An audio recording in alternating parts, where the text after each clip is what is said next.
راتیں سونے کے لیے نہیں بنائی گئی ہیں، یاد رکھیں۔ راتوں کا تو بہت بڑا مقام ہے۔ اللہ رب العالمین نے راتوں کی عبادتوں کو بہت زیادہ پسند فرمایا ہے۔ اللہ اکبر۔ حضور علیہ الصلوۃ والسلام راتوں رات اللہ رب العالمین کی عبادت کیا کرتے تھے۔ صحابہ کرام نے حضور علیہ الصلوۃ والسلام کا یہ عمل دیکھا تو صحابہ کرام اپنے اپنے گھروں کے اندر اپنے اپنے حساب سے راتوں کو اٹھ کر کے اللہ رب العالمین کی عبادت کیا کرتے تھے۔ تابعین کا یہ عمل تابعین نے دیکھا، تابعین کا یہ عمل اولیاء کاملین نے دیکھا، علماء کرام نے دیکھا۔ اللہ اکبر۔ اور سارے علماء کرام کا، سارے صحابہ کرام کا یہ عمل رہا جو آپ نے حضور علیہ الصلوۃ والسلام کی زندگی مبارک سے سیکھا، جو حضور علیہ الصلوۃ والسلام نے اپنے صحابہ کرام کو یہ درس دیا کہ راتوں کو عبادتیں کیا کرو۔ جتنے آج ہم اور آپ اس روئے زمین پر لوگ ہیں نا، یہ سمجھ لیجئے گا آج کے ہی لوگ سب سے زیادہ سو رہے ہیں۔ مذہب اسلام کی اب مکمل تاریخ آپ دیکھیے گا، لوگ زیادہ نہیں سویا کرتے تھے، لوگ بہت ہی مختصر سے وقت کے لیے سویا کرتے تھے۔ اور راتوں میں صحابہ کرام نے راتوں کے حصوں کو باندھ رکھا تھا کہ ہم کو رات کے فلاں حصے میں یہ کرنا ہے، ہم کو اتنے حصے سے اتنے حصے تک سونا ہے، اس وقت ہمیں جاگنا ہے، اتنے وقت سے لے کے اتنے وقت تک ہمیں تہجد کی نماز ادا کرنی ہے، اللہ رب العالمین کا ذکر خیر کرنا ہے، صبح فجر کی نماز جماعت سے حضور علیہ الصلوۃ والسلام کے پیچھے پڑھنی ہے۔ یہ صحابہ کرام کا شیڈیول ہوا کرتا تھا رات گزارنے کا، کہ ہم کو رات کس طرح سے گزارنا ہے۔ اور پھر صحابہ کرام کا دن کا شیڈیول بنتا تھا کہ ہم کو آج کا دن یہ کس طرح سے گزارنا ہے، ہم کو کس طرح سے آج کے دن میں اپنے آپ کی حفاظت کرنی ہے، اپنے ایمان کی حفاظت کرنی ہے، ہمیں زیادہ سے زیادہ ہم کس طرح سے آج کے دن میں اللہ رب العالمین کی عبادت کر سکیں، کس طرح سے ہم زیادہ سے زیادہ آج کے دن میں حضور علیہ الصلوۃ والسلام کی بارگاہ میں درود السلام کا ہدیہ پیش کرتے رہیں۔ صحابہ کرام نے اپنے اپنے یہ ٹائم باندھ رکھے تھے کہ ہم کو فلاں وقت میں فلاں کام کرنا ہے، فلاں وقت میں فلاں کام کرنا ہے۔ علماء کرام نے راتوں کو جاگ کر کے ہمارے اور آپ کی رہنمائی کے لیے کتابیں لکھی، سبحان اللہ۔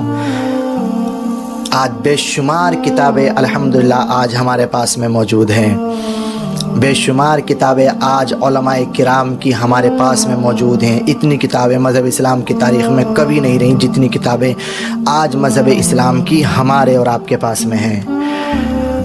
علماء کرام نے راتوں کو جاگ کر کے کتابیں لکھیں، اللہ رب العالمین کی عبادتیں کی، حضور علیہ الصلوۃ والسلام کی ذات پر درود پاک کے نغمے ہدیے پیش کرتے رہے اور دین کی خدمت کرتے رہے۔ جس طرح سے بھی ہوا، جیسے بھی ہوا، انہوں نے ہمیشہ دین کی خدمت کی، مذہب اسلام کو اپنے ہر کام سے اول پہ رکھا۔ لیکن آج سب سے زیادہ ہم اور آپ ہی پریشان ہیں۔ کیوں؟ کیونکہ آج ہم سے زیادہ کوئی مذہب اسلام کی تاریخ میں نہیں سویا جتنے آج ہم اور آپ سوتے ہیں۔ اور یہ سونے کا وقت رات نہیں ہے۔ راتوں کو اکثر لوگ جس کے پاس میں بڑا موبائل ہے، اکثر لوگ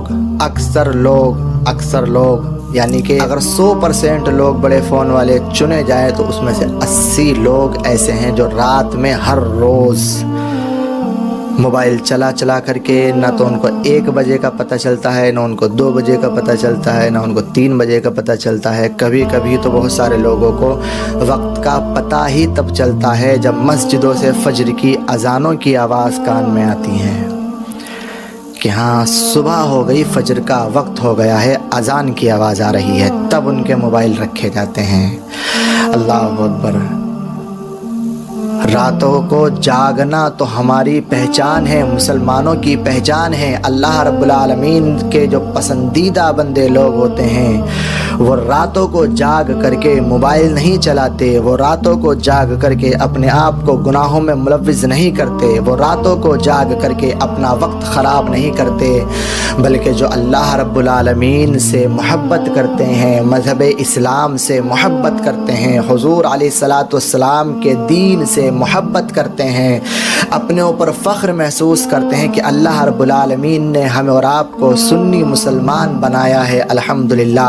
وہ لوگ راتوں کو وقت خراب نہیں کرتے، وہ لوگ راتوں کو اٹھ کر کے اللہ رب العالمین کی بارگاہ میں سجدہ ریز ہو جاتے ہیں، وہ لوگ اللہ رب العالمین کی عبادت میں مشغول ہو جاتے ہیں، وہ لوگ سارے دن انتظار کرتے ہیں رات کے ہونے کا کہ کب ہم اپنے اللہ رب العالمین سے ملاقات کر سکیں، کب ہم اللہ رب العالمین کی بارگاہ میں سجدہ ریز ہو کر کے ہم اللہ رب العالمین سے باتیں کریں۔ اللہ اکبر۔ لیکن آج ہم اور آپ نے تو سونے کا طریقہ بالکل ہی تبدیل کر رکھا ہے، بالکل ہی چینج کر رکھا ہے، کچھ پتہ نہیں آج ہمارے نوجوانوں کا حال، بہت زیادہ آج ہمارے نوجوانوں کا حال برا ہے۔ اکثر و بیشتر نوجوان آج جو ہے نا صرف اور صرف موبائل کی دنیا میں بزی ہے۔ کس میں بزی ہے؟ موبائل کی دنیا میں۔ اور کس چیز میں بزی ہے؟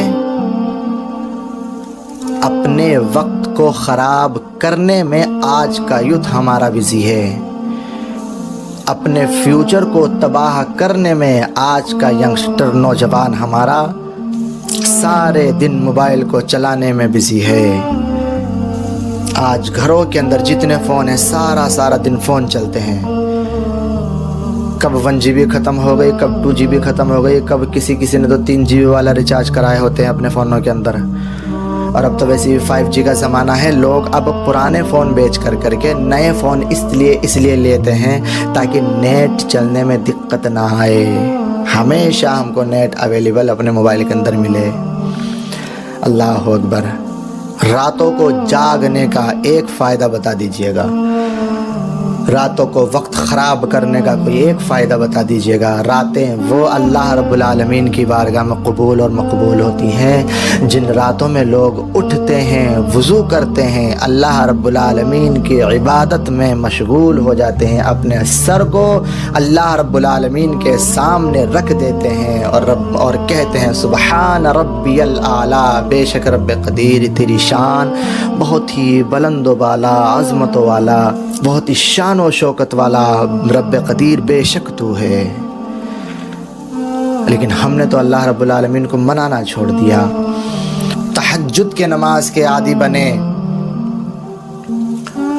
ہر نوجوان کو چاہیے، ہر شخص کو چاہیے کہ وہ ہفتے میں کم از کم ایک دن تو اٹھے جو اس کی زندگی کا پہلا دن ہو، کہ جس دن وہ تہجد کی نماز رات کو اٹھ کر کے پڑھے۔ کاش ہر ایک نوجوان اس طرح سے کرے کہ ہر نوجوان کی زندگی میں اس کی زندگی کا وہ پہلا دن آئے جب وہ راتوں کو اٹھ کر کے اپنی زندگی کی پہلی نماز تہجد ادا کرے۔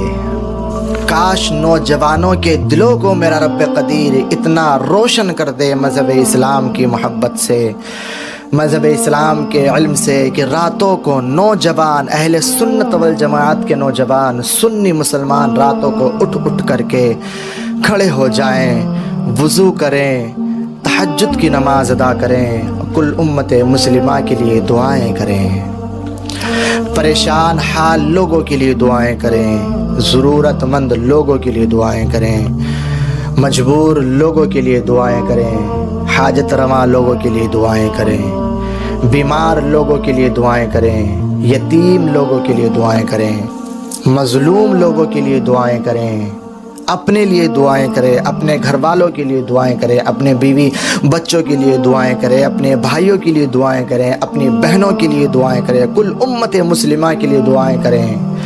کاش ہر نوجوان اس طرح کا عمل کرنے لگ جائے، کاش ہمارے نوجوانوں کی زندگی میں وہ رات آئے جس رات میں ہمارا نوجوان اٹھے، تہجد کی نماز ادا کرے اور سچے دل سے اللہ رب العالمین کی بارگاہ میں توبہ کر لے اور اپنے آپ کی زندگی کو مذہب اسلام پر گامزن کر لے، مذہب اسلام پر کاش کہ آج کا ہمارا نوجوان چلنا شروع کر دے۔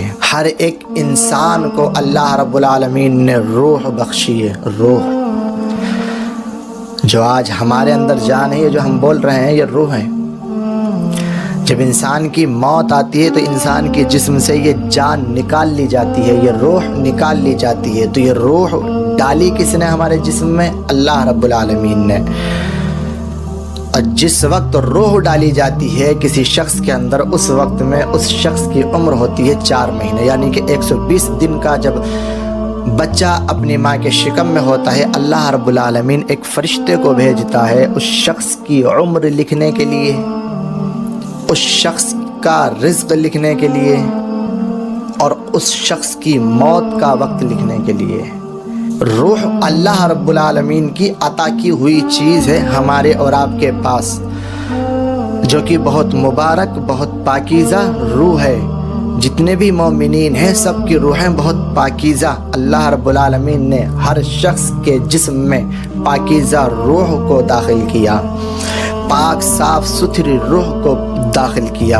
اللہ اکبر۔ لیکن ہم جب دنیا میں آتے ہیں، دنیا میں آنے کے بعد میں جب انسان کا نفس اس کے اوپر غالب آتا ہے، تو انسان اپنی زندگی میں بہت سارے لوگ گناہ کرتے ہیں، گناہوں بھری زندگی گزارتے ہیں، اور بہت سارے لوگ نیکیوں کی زندگی کو اپناتے ہیں، راہ راست پر چلنے کو فروغ دیتے ہیں، مذہب اسلام پر چلنے کے لیے اپنے آپ کو ترغیب دیتے ہیں، اپنے آپ کو پش کرتے ہیں، اپنے آپ کو آگے لے کر کے جاتے ہیں۔